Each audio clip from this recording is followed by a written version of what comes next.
Live. Well, Say hi. to our Rainbow Studio. I'm your host, Craig Wynn. This off to my left is Wookie.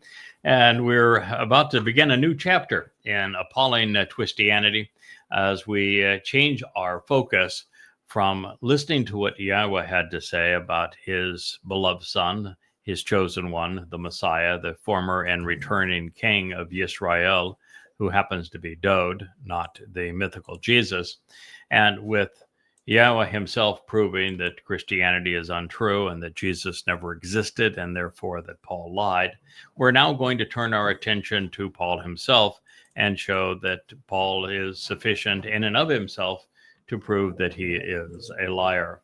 And it, of course, is interesting that the author of the letter to the Galatians, which is Paul's first letter, it's also the first letter and book that would be written in Christianity. Unknown to most Christians, the first 14 books of the Christian New Testament, in terms of the order they were written, were all written by Paul. The current order of things, where there is the book of Matthew, followed by Mark, Luke, and John, and then the book of Acts, is totally inappropriate. Matthew would not be written until 95 CE. It was written by an impostor who did nothing but plagiarize three sources. 70 to 80% of Matthew is plagiarized from the prior works of Mark and Luke, with the final 20% coming from the Ebonim, who were fluent in Hebrew and wrote what the actual Messiah actually said at the time, and that would have been Dode. And the book of John, we have no idea who wrote the book of John, but it was also written around 95 CE. It was written in Ephesus, and there's nothing to connect it with anybody who would have been a disciple of the mythical Jesus. So what we really have is the first two books that would be considered gospels are using the term that Paul invented. Gospel is a term that Paul invents. That's how it appears in those texts. And both men were associated with Paul, and they wrote the Gospel of Paul, doing so about 10 years after Paul's death, around 75 CE. So when we talk about Paul and his letters, it should be known and accepted, because it's true, that the inventor of the Christian religion is Paul, and that the first, as I say, 14 books of the Christian New Testament chronologically were all written by Paul. So the author of this first book, which is Galatians, the first book to exist in Christianity, the book that introduced the idea that there was an Iousu Christou, that was a counterfeit of the actual Messiah Dode, penned in 52 CE, begins with Shaul, which was the man's name, changing his name so that he would embrace a name chosen from among those of the Roman occupiers of Judea, which tells you whose side he was on. It begins Paulos, that is of Latin origin. Then he says, I'm an apostle. But the issue with claiming to be an apostle is it's like saying that somebody is the Christ. It's like saying that somebody is a disciple. What? There is no prophecy. There's no mention anywhere in the Torah, prophets, and Psalms of an apostle or anyone remotely akin to an apostle. There's no mention of a Paul. So you can't say, I am this fellow, when there is no reference to such a fellow. You hear commotion going on. It's the dogs deciding that they were going to make this their time to play in our set. So there is just nothing to identify any individual as an apostle. It's true that Shaul, by his real name, is mentioned throughout the prophets, and they call Yahweh's voice, they call Paul the plague of death, the son of evil and the father of lies. So it's his mentions in the prophets are not positive. His actual name, too, of course, is synonymous with Sheol, which is hell. So Apollos, an apostle, he chose the title for himself because there is no such title in Hebrew or any variation of it. So he's appointed a title for himself. And then he claims that this title is not from men, not even by the means of man, although it is a Greek title, and therefore he took it from men, the languages of men, because there is no such title pertaining to God, none. So he's begun with a lie, two lies. One is he changed his name. So if he changed his name, he's trying to disown his past. And second of all, he claims that he was an apostle, not from men, not even by means of man, but to the contrary, on behalf of Iousu Christou. Now, that's the first mention in this world of an Iousu Christou. That would be a first mention in any world. I don't know why I said this world, but it's the first mention ever of an Iousu Christou. He was invented with those words. And if you're looking for a Jesus Christ, Jesus was not spoken as a name until the 17th century. It was in the third edition of the King James, which is actually the King Iams at the time, Bible, that Iousu was changed to Jesus. So here is the first time ever that there is a mention of an Iousu Christou. Now, the combination of problems here is Iousu Christou never existed. He is nothing but a counterfeit of Dode. So you can't be an apostle of a myth unless you want to be a writer for children. The second issue is that Iousu Christou is not a Hebrew name, and yet he wants to put this individual in a prophetic setting, and there is no Iousu Christou referred to anywhere in the Torah and prophets. You have just enormous problems beyond the fact that you have Christou following Iousu. That's not possible. The only reason that it sounds appropriate now, people say Jesus Christ, that is to say, I'm really stupid, is what that says. For you to say Jesus Christ, forget it that it's Iousu Christou. It says, I am too dumb for words. What you're doing here is assuming that Christou is the last name. But what you have to buy into to see any of this as saying is you have to assume that Christou is a translation, a transliteration of a translation of a title. And if it's a title, then it has to be Christou Iousu. It can't be Iousu Christou. It's like it's King George. It's Genghis Khan. It's in titles precede names. It is the Messiah Dode, for example. It's Malak, King Dode. But he has that afterwards, so that he has created a person where the title is now a name. And of course, then you have the other issues of Christou is from Chrysos, which means to be drugged in the Greek language. And also, there is no person that would be known by the name Christou, or even if you were to translate it and forget about that it means drugged and has no correlation of any kind with Messiah, the only prophecy that spoke of a coming Messiah was spoken by the Messiah himself. Gabriel is the one who delivered it. Gabriel is God's most capable and competent man. Gabriel happens to be Dode. Dode is the person that Yahweh 3 times said he is the Messiah. And So you can't have a title that you're going to say has any relevancy to anything that has been proclaimed when that title belongs to another. So you have a bogus name, a bogus title. They're presented out of order. And then you have also a title for the man himself who just changed his name, and there's no reference to that title anywhere to give it any credibility.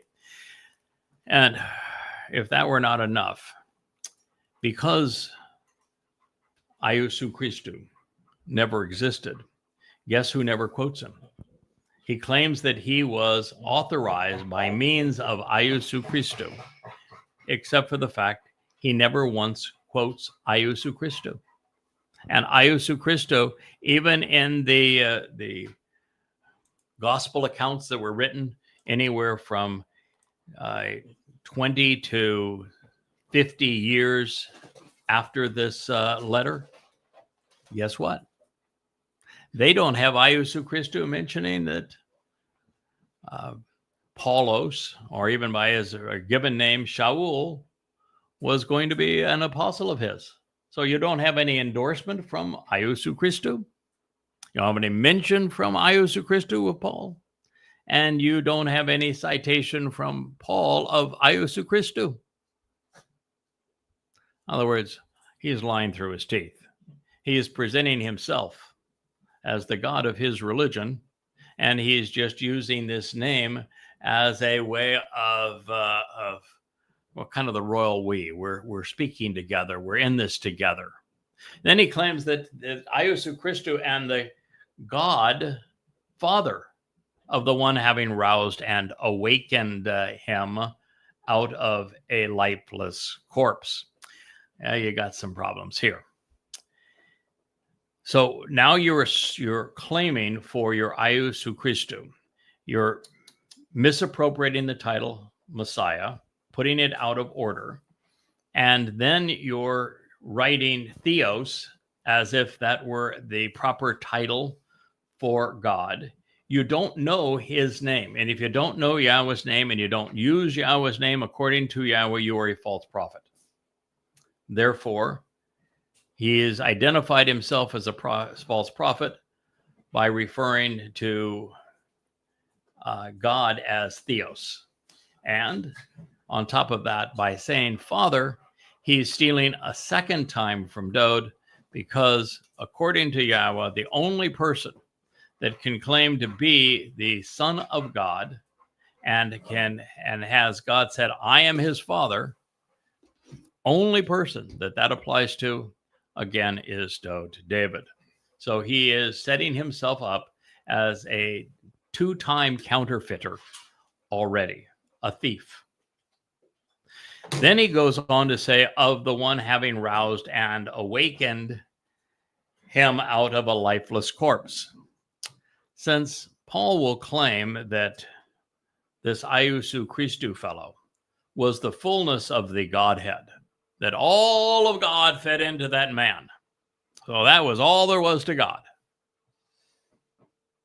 How did he die? Who killed him? How does one, if your God is so small, first of all, that he fits into a man, then you have a really pathetic God. And your God is not God. A God that the entirety would fit into a man, I'm telling you, ain't God. It is so stupid to think otherwise.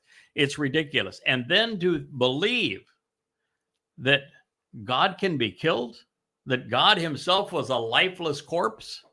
But wait a minute, you're saying the Father was the one who aroused him, but you're saying that later that your Iesou Christou was the fullness of the Godhead. He was everything. So how was that possible? Or you're not supposed to think this through. You're just supposed to believe what I, Paul, say.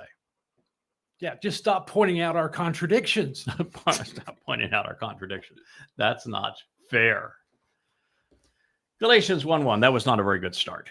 It is interesting, indeed telling, that this man who was born Shaul would choose to rename himself, discarding his Hebrew heritage in the process. The language of God's revelation was rejected to select a Latin nom de plume. Shaul, now Paulos, was thereby estranging himself from Yahweh's testimony while reflecting his allegiance to Rome, mankind's most powerful and most sadistic kingdom. There was no place on earth more overtly religious, more aggressively political, more savagely militaristic, more covetous and deplorable than Rome. At this moment, no other nation was as morally bankrupt or as ruthlessly oppressive. And it would be Rome that would forever earn Yahweh's wrath for destroying his covenant home in 70 CE and his city in 133 CE. It is Rome that Gabriel, David, God's most competent and courageous man, called as the fourth beast that grew out of Babylon, the one that was so vicious and savage. This change in identity, therefore, in shifting alliances, should have been sufficient in and of itself to motivate readers to Shaul, question him. Now, the opening line affirms that Paulos, using his replacement moniker, wanted his audience to believe that he was an apostle, and thus either on the same footing or at least in the league of, or above, if you will, the supposed disciples that he would write about. He said that he had been apostolos, prepared and placed as a delegate and messenger of Iusu Christu, which is telling because the translators of this statement correctly transliterated Paulos's and apostolos, and yet could not accurately render the Hebrew name Iusu was replacing. It's interesting, of course, that the Gospels, the character attributed to Jesus, said no such thing. The title apostle was not given to Shaul Paulos by Yahweh either. He's 0 for 2. In fact, he's going to have to find a different God because Yahweh is the only God according to the Torah, prophets, and Psalms, and he didn't afford Shaul that title. In fact, he tells us that Shaul is the plague of death. Sorry, pal. In fact, rather than speaking for God, God said that Shaul Paulos spoke presumptuously and deceitfully for himself. This is proof, I should say, that Shaul sought the status he did not deserve and did not earn, which is the nature of all charlatans. It's like Trump saying, I'm the greatest president ever. Paulos' claim that his message was unrelated to any man or men is also untrue. He, by his own admission, was trained as a rabbi. He was the first to actually declare that he was a rabbi in writing. And this, like every letter Paul wrote, reads very much like the Talmud, which is a collection of rabbinical arguments regarding the Torah, which are designed to empower the words of men above those inspired by God. Now, it should be noted that if he had written Hamashiach Yahusha rather than Iusu Christu, even that would have been wrong. While Yahusha is a Hebrew name, and it appears to be the one Iusu seeks to replace, the only Yahusha known to Yahweh was Yosha ben Nun. And Yosha ben Nun was Moshe's successor. Long time before this event. Further, Hamashiach, the Messiah title, belongs to one man, to Dod, with the Melech king, Ra'ah shepherd, and Ben Elohim also being the very son of God. He's speaking of God's beloved David. Yahweh's testimony in this regard is comprehensive, it's consistent, and it's incontrovertible. That's why I began this series by taking you to what Yahweh wrote of Dod, naming him in the 89th Mizmor. Dod is the chosen one. He is the one who enabled the covenant and therefore the one who fulfilled Pesach, Matzah, and Makodim. He is the Messiah. He is the Son of God.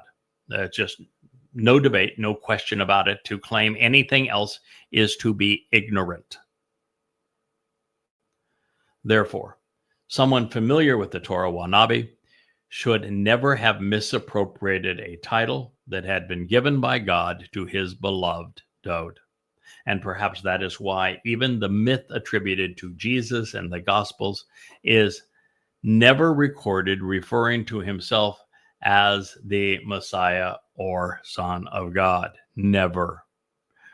Repeatedly and exclusively, he called himself the Son of Man, which is the title used in Ezekiel, and Ezekiel was a false prophet. So it's not looking good for the myth thus far. Now pause a moment and consider the gravity of these realizations.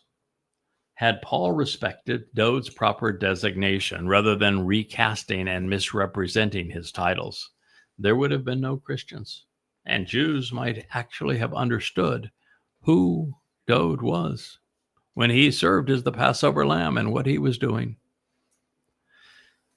There were two names changed in Shaul's opening salvo, both of which were originally Hebrew, with one, Shaul, becoming the Roman and the other becoming Iusu Christu, and this was rendered as if the mythical man were Greek.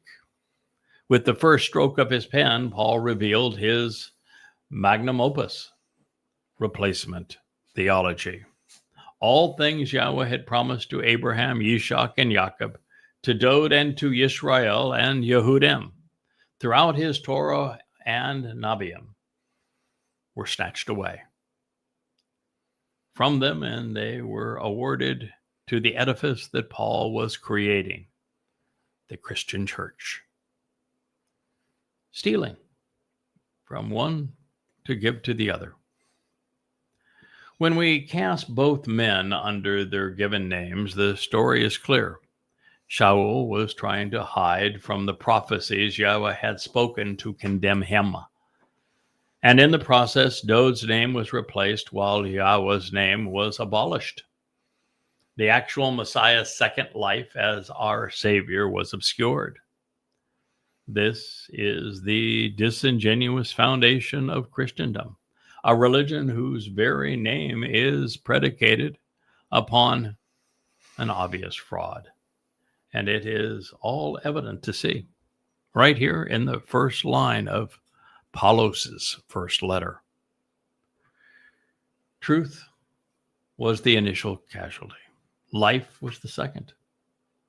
Had Dowd not fulfilled his role as Pesach El, the Passover lamb, death would be the end of life for all of us. There is no other means to immortality.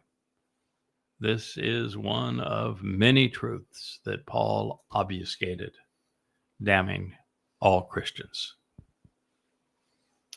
Dowd knew who he was and what he was doing. It is Christians who have misidentified and miscast him in the form of another to promote their religion rather than the relationship that Dowd sacrificed himself to achieve. It would be their loss. Now, whether you concur with Yahweh and Dowd on this matter, this junction, is your choice. My job is to tell you the truth, to lay all the words God revealed face up on the table and explain what they mean, so long as you are not disparaging Yahweh and Yehudim. What you decide is, well, it's your business. If properly identifying the characters in Yahweh's story, beginning with God himself as Yahweh, and coming to appreciate the roles each play, such as Dowd as our Savior, is important to you, then mark this page and set this book down for a good while. Please go to the yadaya.com website and open volumes 1 of Coming Home, A Voice, beginning reading there until you're satisfied. You can read on to Coming Home volumes 2 and 3, and soon there'll be a 4th. Then if you're curious as to the nature of the ploy that Paul is presenting, then you can return to Twistianity for the sake of the billions still beguiled by this deceit, or God's people who have been so harassed by it. Other than the two speeches recorded by the Ebonim and pilfered by Matthew, inclusive of the instruction on the Mount and perhaps the Olivet Discourse, we know very little of what Dode said during the second of three lives. The only eyewitness reporting on the fulfillment of Pesach, Matzah, and Bikurim was composed 1,000 years in advance in first person by the lone participant, Dode himself, in Mizmor Psalms 22 and 88. Although they are more than sufficient in their gruesome as well as glorious detail that we don't need anything more. There is a reason we have the words of Yahweh's prophets accurately preserved in the language that God and they spoke, and we have nothing from Iusu Christus similarly maintained. Yahweh told his prophets, beginning with Moshe, to write every word down so that his testimony would be accurately preserved for future generations. And we are the beneficiaries of God's relentless insistence on recording everything he said in writing. We have none of this in the Jesus myth. Iusus Christus, now called Jesus Christ, unlike, I should say, the great liberator Moses, the articulate judge Samuel, the brilliant lyricist Dode, known as David, or any of the prophets such as Yeshaya, Isaiah, Yirmiah, Jeremiah, and Zechariah. They did not scribe a single word, completely unlike everyone else who spoke for God. He didn't even ask his supposed disciples to commit anything he said to writing. I mean, we're dealing with the exact opposite. You have fastidious dedication to a contemporary written account as the words of God are being spoken, to not writing anything down, not mythical Jesus. I don't know, myths have hands anyway, but not mythical Jesus, not mythical Jesus's apostles that were never told to do so. And the first letter that we find, the first written account, appears 20 years later, and it's written by a complete and utter fraud. No, this isn't the least bit credible.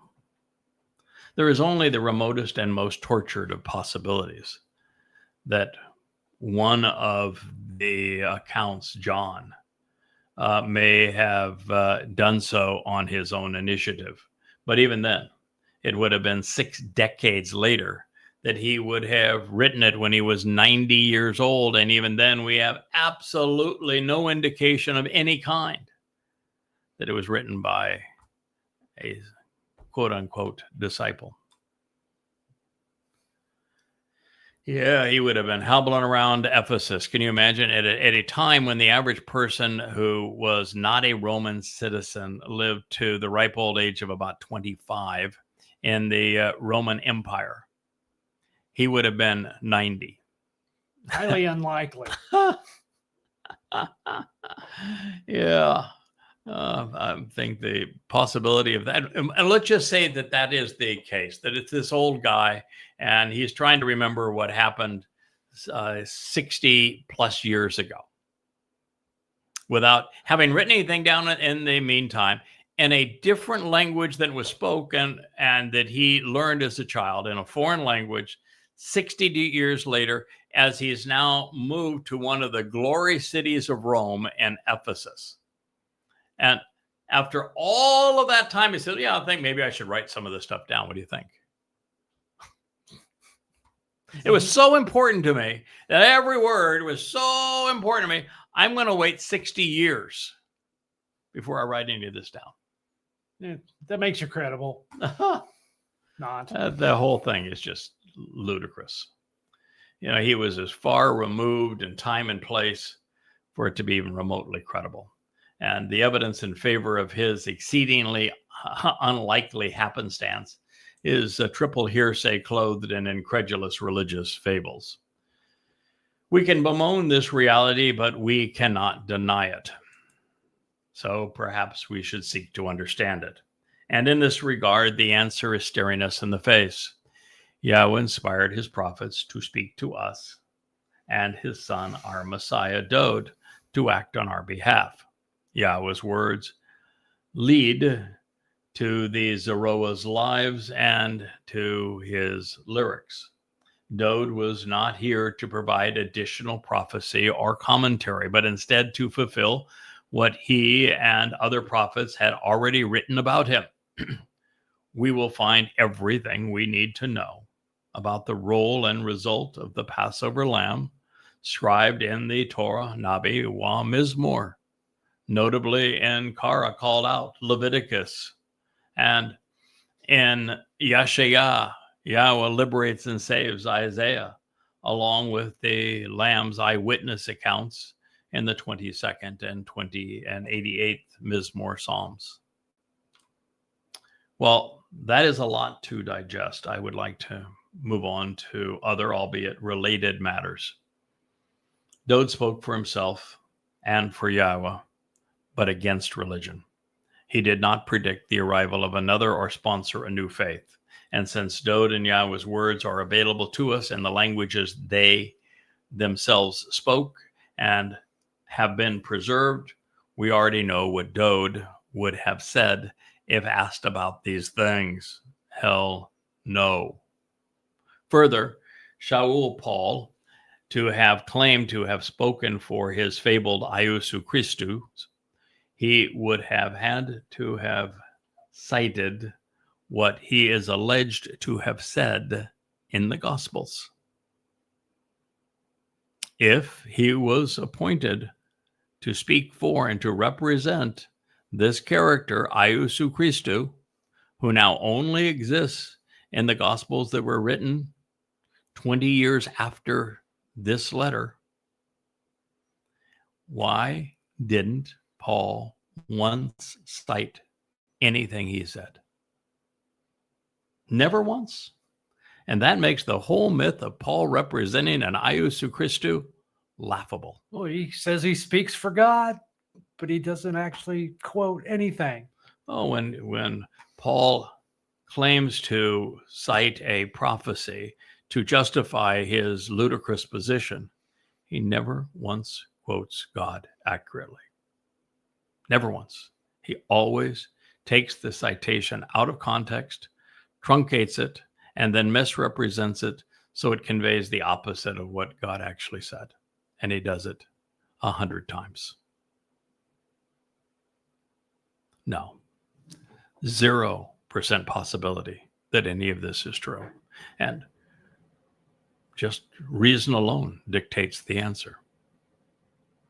There isn't a single citation from Iusu Christus to be found anywhere within Paul's 14 letters.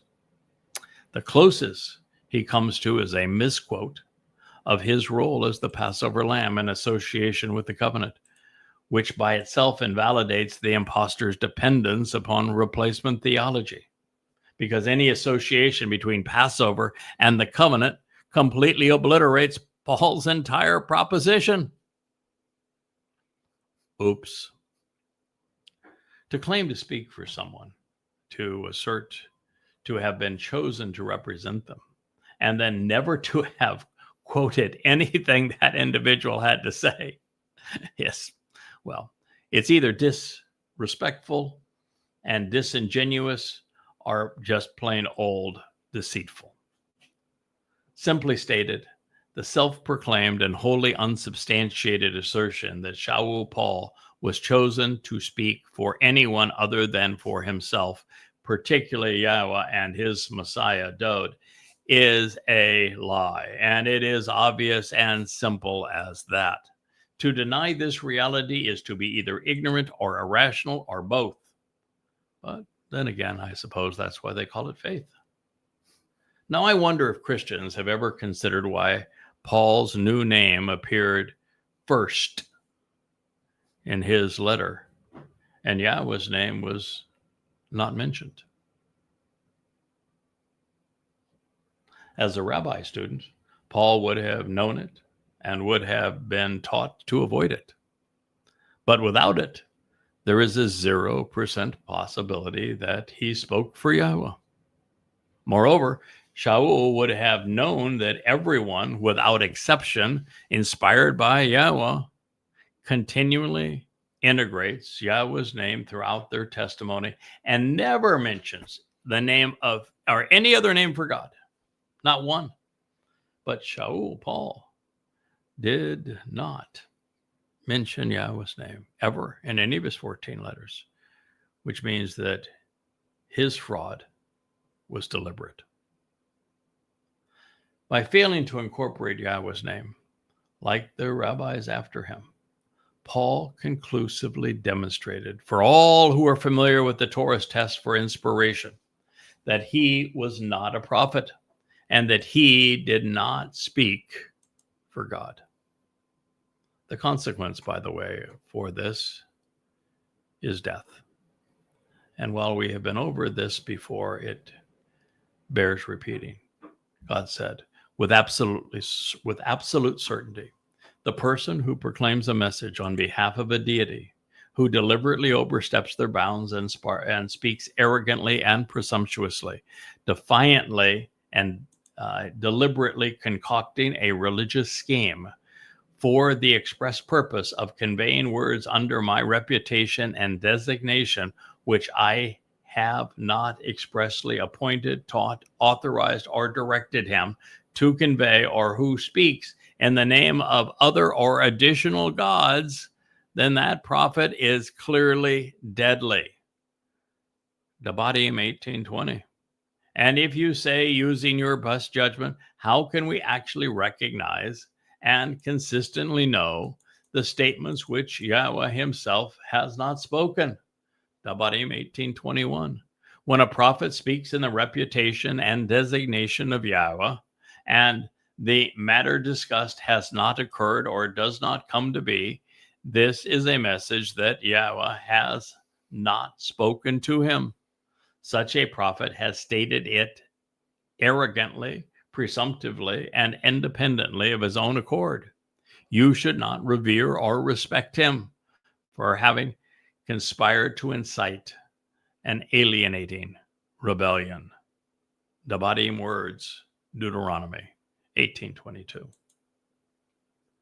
It is as if this was written explicitly to warn the world, especially Yisrael, about Shaul Paul.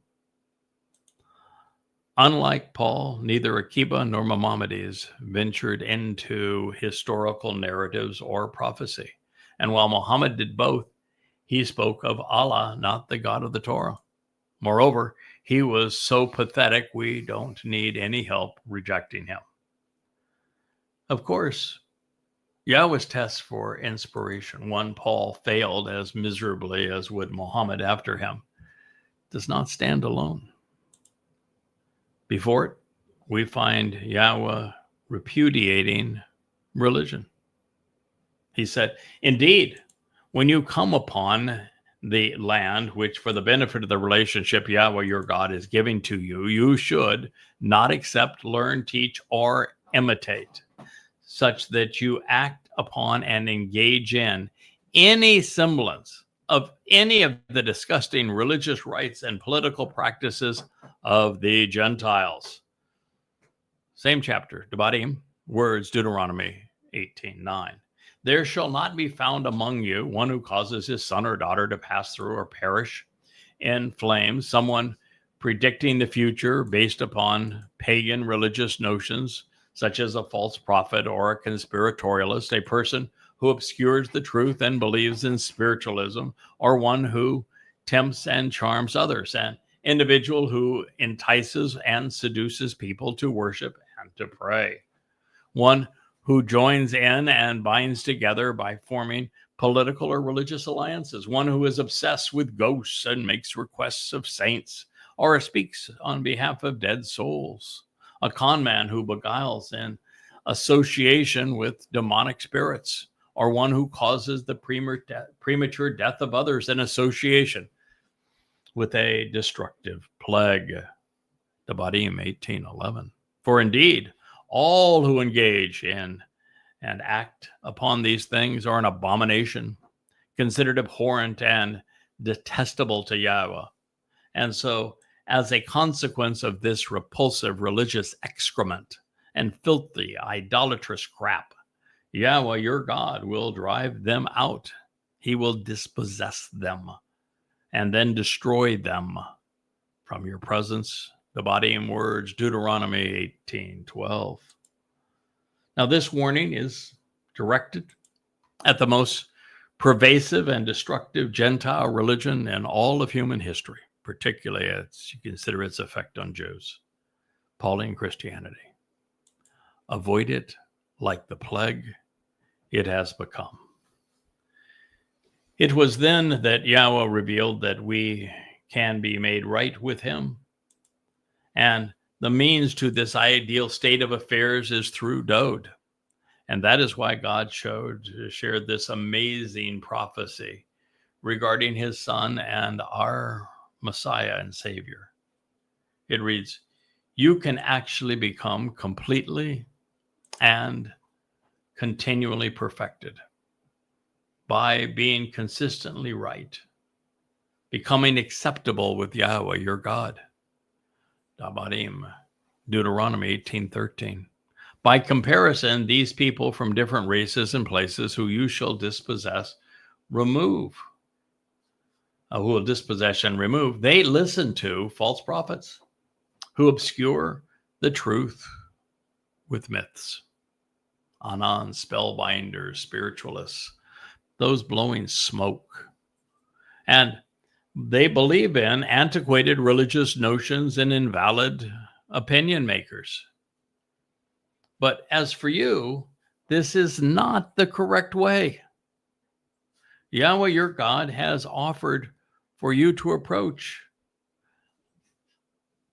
And then he said, speaking of David, a prophet from among your midst, from your brethren, similar to me, Yahweh, your God, will raise up and position to take a stand, which establishes and affirms you. To him, I want you to actually and continually listen.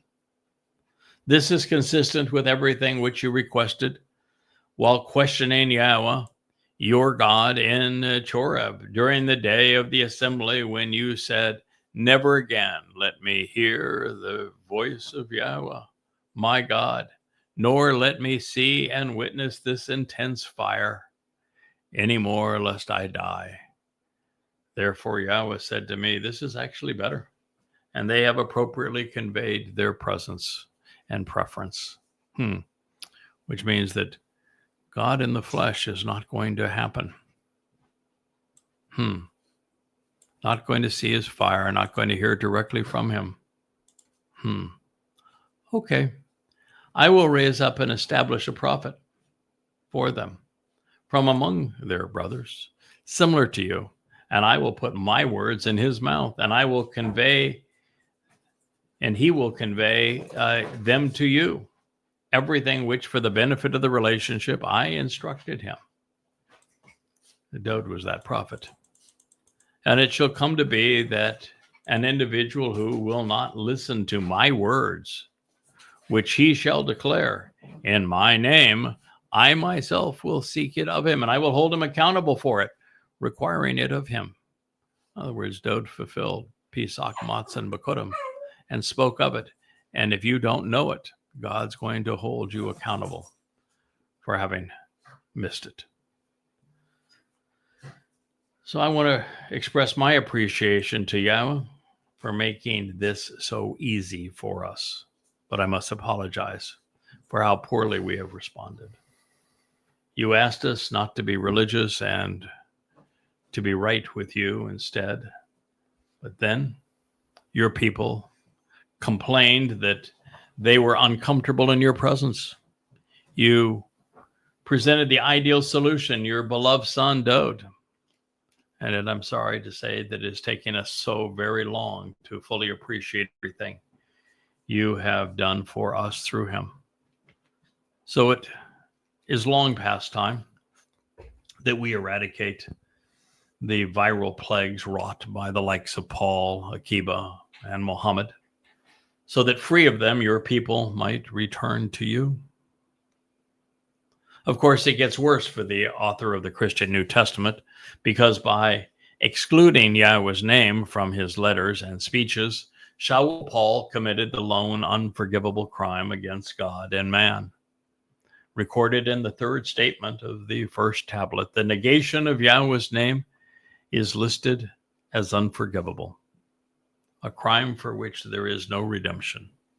Having renounced it, and having done so publicly and egregiously, we can be assured that Shaul will endure an eternity in Sheol, along with Satan the adversary, who possessed him and who inspired him.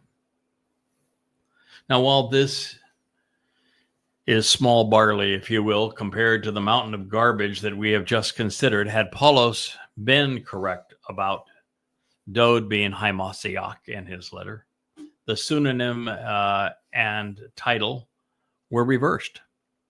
And this is no Paulos small mistake. With Iosu Christou, the errant name and erroneous title are reversed, giving the false impression that the individual's name was Jesus Christ. More on this in a moment. Now, turning to the final mistake on Paul's initial sentence, God did not die. God cannot die. He did not fall asleep either. With absolute certainty, we know that Dode's Bashar corporal body was destroyed after having served its purpose, consistent with the Torah's instructions. Therefore, his corpse was not resurrected. All of this is a lie, wholly inconsistent with Yahweh's teaching and prophecy on the subject of the Passover lamb. By being Sadak right with Yahweh, Dode represented the perfect Pesach El. Moments before his physical body was sacrificed on our behalf as the Pesach lamb, Dode's Nefesh soul spoke of the separation, or the separation certainly that he might have felt from Yahweh, and saying, my God, why have you forsaken me? Well, what he was headed with his Nefesh was into Sheol to carry our guilt and deposit it there. And after which time Dode's soul was protected in Sheol by this set-apart spirit and reunited with Yahweh's spirit. Well, the Son of God re-entered the Father's home. Now, the reason he made this declarative statement was twofold. First, he wanted to direct our attention to the lyrics he wrote in his 22nd Mizmor, which begins with that statement, that God would help us understand that Dode David is the one who was doing all of this on our behalf. It's there for all to see. It's the only eyewitness account of the fulfillment of Passover unyeasted bread and firstborn children. And it's excruciatingly graphic and precise. Now, the second reason that Dode made this declaration is because it completely undermines the religion that would be used to mischaracterize him and misconstrue his sacrifice, to rob him of his achievements and accolades. Based upon this declaration, God did not die for anyone's sins. In fact, God did not die at all. It was Dode's body who died, not even Dode's Nefesh soul. Further, Jesus Christ never existed, which would preclude the notion that he was God. With Dode parting statement, there is nothing left of Christianity. Dode says, or Jesus is as much God as is Dionysus, upon which Jesus was also modeled. In his own words, as they were pronounced 1,000 years in advance by the Messiah and Son of God, Dode's corporeal and beaten body was left on a Roman torture stake to die as the Passover lamb. Please pause once again and to consider the implications of this. He sacrificed his body to nurture the family and promote eternal life. And had the Pesach El not been offered on this occasion in concert with the Torah's instructions, we would have been deprived of the opportunity to live past this mortal existence. Yahweh had made this promise to Abraham, and he was affirming the covenant, saying that he would provide the El lamb, and he did with his beloved son, Dode. This, of course, negates the foundation of replacement theology. According to Paul, Jews were condemned by his God because, well, they killed Jesus. And while it was Rome, not Jews, who slew the lamb, had Jews been responsible for leading the Passover lamb to the sacrifice, the world should be applauding them for doing what needed to be done. Therefore, we can be assured that the Christian mythology, underlying replacement theology, is invalid. God could not be angry with his people for doing what he intended. Just because men are capricious and unreliable does not mean that God turned away from Israel, withdrawing every promise he had made on their behalf. He did not transfer these sworn oaths to the people who murdered the Lamb of God either. The Romans who became Roman Catholics and the Roman Catholic Church, well, no, they would be part of the plot. They're on the wrong side. So the case for Christendom has quickly unraveled. In accordance with the Torah, the physical body of the Passover lamb was offered so that we might live. His soul, however, did not die. It descended into Sheol, the place of separation from God, on the mikra of matzah, known as unyeasted bread, to remove the fungus of religion and political rebellion from our souls. It was the most horrid experience imaginable, and thus hardly a snooze. The consequence of ignoring Pesach and matzah, which is precisely what Paul did in his opening declaration, is life and death, salvation versus damnation. Without Passover, we remain mortal. Without matzah, we retain our guilt. So while Bikurim, firstborn children, once warrants our attention, without Pesach and matzah, there is nothing to celebrate.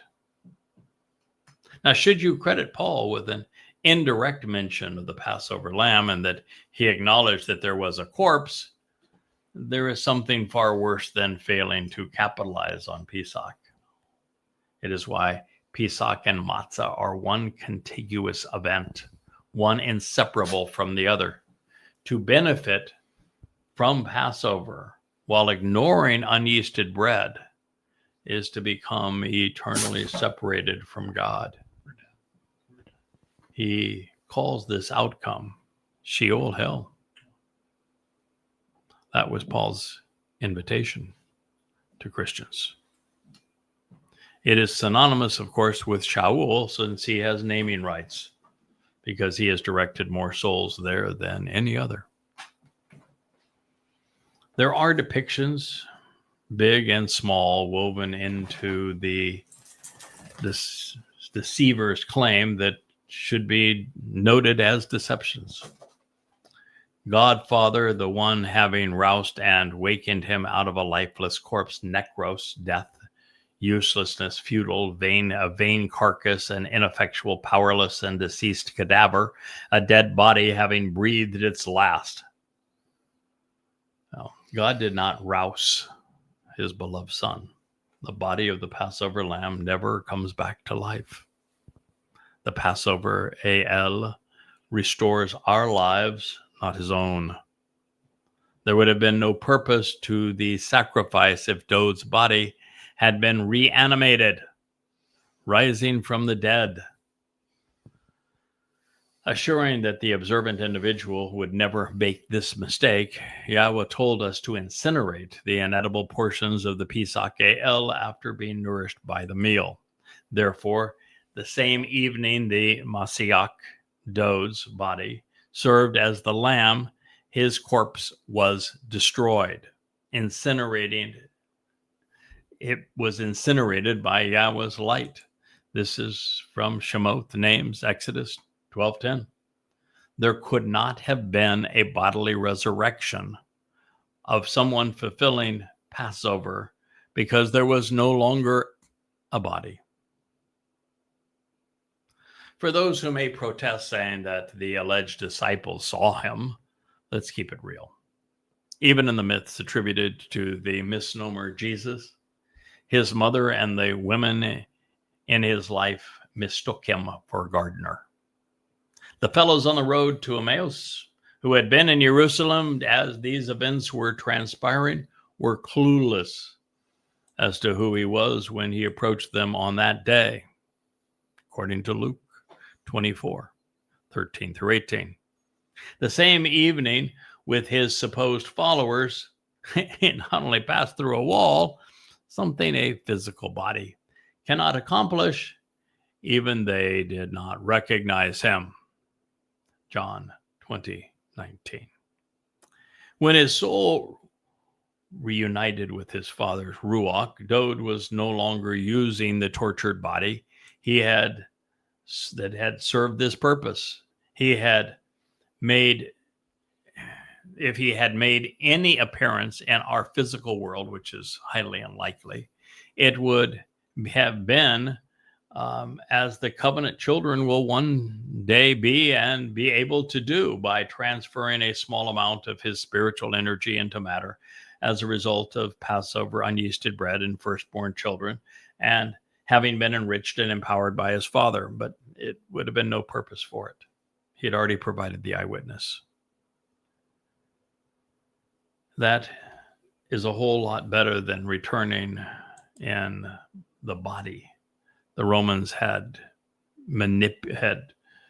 mutilated, actually, and distorted when they tortured him. It is why I'm so disgusted, as is God, by the Christian propensity to worship Jesus Christ as the dead God on a stick, and then claim that his ravaged body was resurrected. It's disgusting.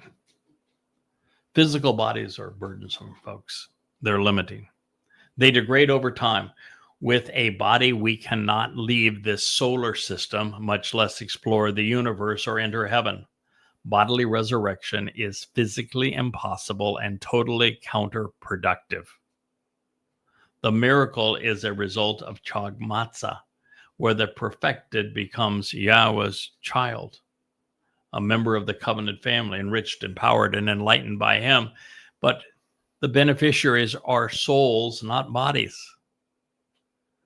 During those 3 days, Dode's regenerated body that Yahweh put him in when he returned him 1,000 years after the end of his first life served as the Passover lamb.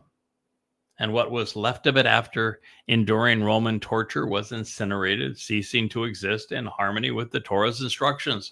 His soul then entered Sheol on Matzah to unleaven our souls. Then on the Mikra of Bekurim, known as firstborn children, the Bukor, the firstborn of gods, the Messiah, according to God's soul, was reunited with his father, becoming the firstborn of the covenant. Thereby the Torah's promise to make us immortal, to perfect us, to adopt us was fulfilled. That's God's story. It holds together, not this mush by Paul. Then, as further evidence that a corpse was not reanimated or resurrected, as Paul has written, the only common denominator among the 3 gospel accounts after the fulfillment of Passover and a snooze on matzah because, well, they didn't have any idea what happened, was that no one recognized him. Not very credible, is it? In the opening statement, Paul got everything wrong. His name, his title, his status, his sponsor, his inspiration, Dod's name and title, Yahweh's name, the relationship between Yahweh and his beloved son, all while promoting the myth that God died, fell asleep on the job, and was bodily resurrected from a corpse. It was not an auspicious beginning. God himself proves that each of the explanations I have laid before you is valid. In due time, we will consider Yahweh's position on each of them, because without continually sharing Yahweh's view, this book fails to live up to its potential. My goal is not to leave Christians floundering, but instead to replace the lies that Paul has sown with the truth according to God. I will take away nothing that is worthwhile, but for those who are receptive, I will provide you with a clear and correct path to God. In this regard, Shaul Paul did not say, at least in his opening line, that he was speaking for God the Father.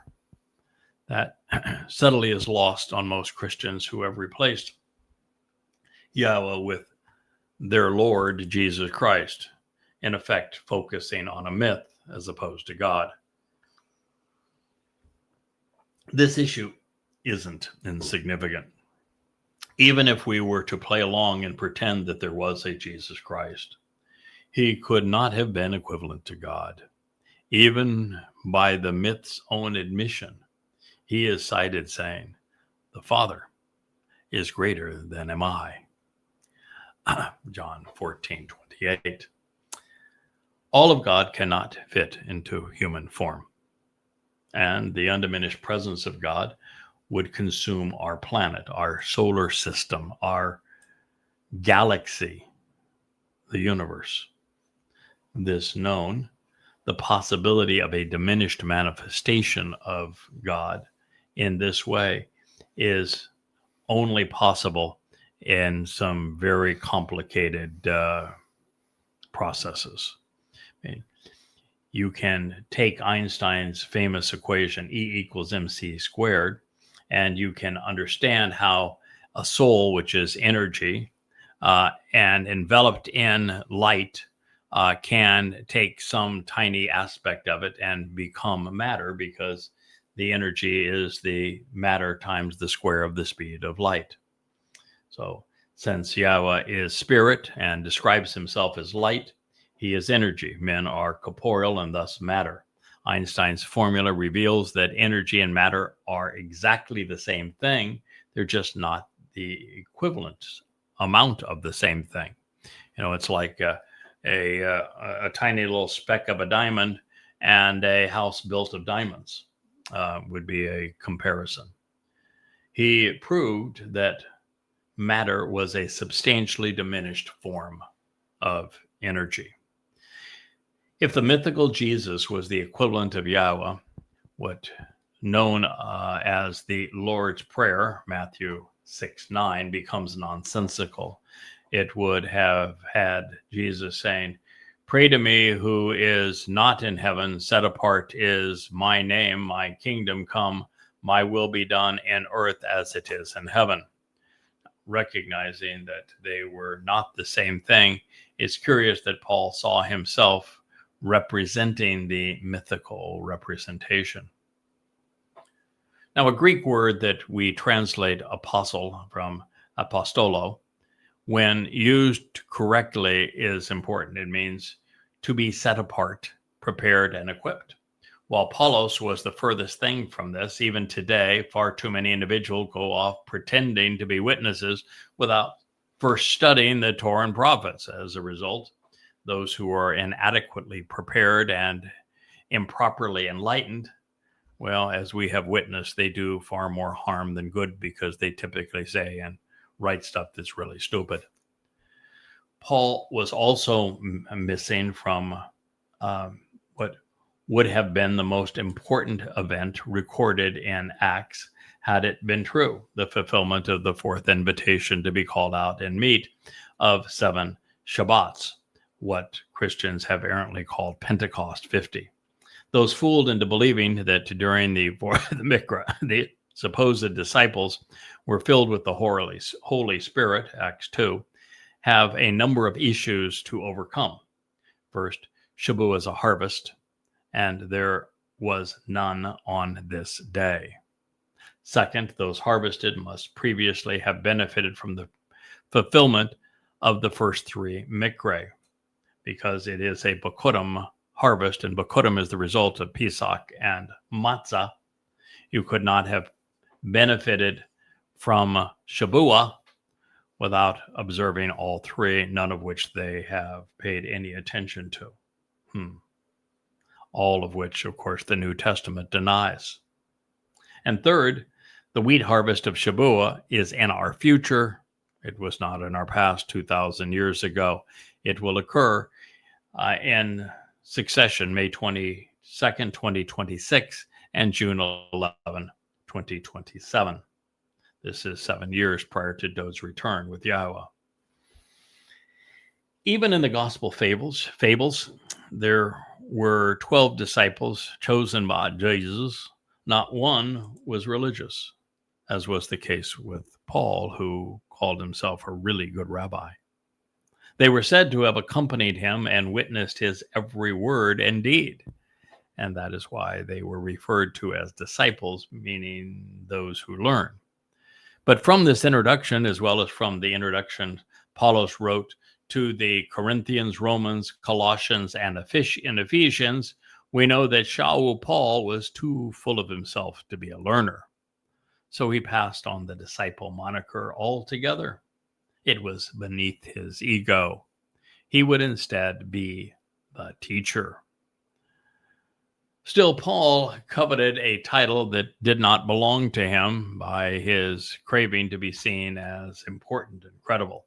By arrogantly and presumptuously overstepping his bounds, he knew that every word of what he had written, it was a lie. And he would repeat these lies many times. Now, one of the reasons we know that Paulos intended to convey apostle as a title rather than use apostolos as a descriptive term is that his letters to Rome and Corinth, he writes, Paulos called an apostle. The people and women he fooled called him by the title he craved. Since Paul claimed to speak for God, it is our responsibility to consider his statement in the light of the Devarim words, Deuteronomy 13 and 18 tests that were established by God to evaluate the legitimacy and consequence of such assertions. While we will dive into the first of these in the future as we move through other chapters of Paul's letters, suffice it to say for now, Yahweh revealed that the best way to recognize who is and isn't speaking for him is to realize what he himself has previously conveyed and whether or not he specifically acknowledged the role that that person would play in the past through prior prophecies. No Shaul mention other than to say he was the plague of death. There is no denotation of an apostle title. None of this was foretold. Therefore, Paul lied. And he didn't speak for Yahweh. Now, to accomplish what needs to be known to validate or invalidate Paul, we must examine and carefully consider the Torah and juxtaposition what Paul said next to it. Yahweh was clear, revealing that no one is authorized to add to or subtract from his Torah. So if you negate it, you're a liar. If we witness the Torah's role in our lives being diminished by anyone like Paul, or we find a writer adding something new to it, like the rabbis and the Talmud, or like a new covenant, we should be careful because such a person is not speaking for God, even though they're claiming to do so. In Devarim 13, Yahweh reveals that if the prophet stands up and establishes himself as Paulos has done, he is a false prophet. If he claims to have performed miracles as Apollos will do, he is a false prophet. If he encourages his audience to go after other gods by other names, like the Romans Gratia or the Greek Charis, whom Paul sponsored, even the Iousu Christus, he is a false prophet. If he promotes religious worship, which is the result of Apollos' letters, he is a false prophet. If his writings fail to affirm his love and respect for Yahweh, when he does not even know him, he is a false prophet. And that is a problem for Apollos, because he implies that Yahweh is incompetent, impotent, and far, far worse. In addition, a man is a false prophet if he encourages anyone to disregard the terms and conditions of the bereth or the mikre of Yahweh, the covenant or the invitations to meet, which comprise Yahweh's way. And of such prophet, God says they are in opposition to him, both ruinous and deadly, so that we should completely remove their disagreeable, displeasing, and evil corruptions from our midst. Then in Devarim 18, as we are aware, Yahweh delineated the 6 signs of a false prophet. They claim to speak for him. They are arrogant, overstepping their bounds. Their words are inconsistent with the Torah's instructions. They recite the names of foreign gods. Their historical presentations are inaccurate, and their prophetic promises fail to materialize. Shaul Paul failed every codicil of this test. Everyone. In his opening salvo, Paul claimed that he did not represent any man or any human institution, and that would, of course, include the ecclesia, which is the Greek term which has been co-opted to represent the Christian church. And what would have, that of course would have made Shaul a freelancer, an operator on his own recognizance, an independent contractor, because he did not associate himself even with his own ecclesia, church. The flip side of this admission is also problematic. If Shaul Paul did not write on behalf of what he learned from religious teachers in rabbinical school, then his ubiquitous references to the nomos must denote the Torah as opposed to the Talmud.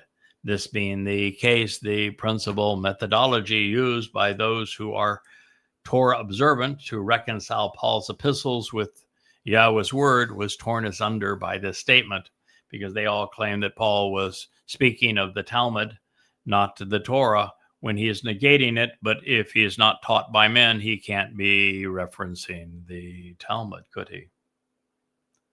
The facts are evident. They're undeniable. There is no getting around the realization that the nomos is an object of scorn and ridicule in this epistle.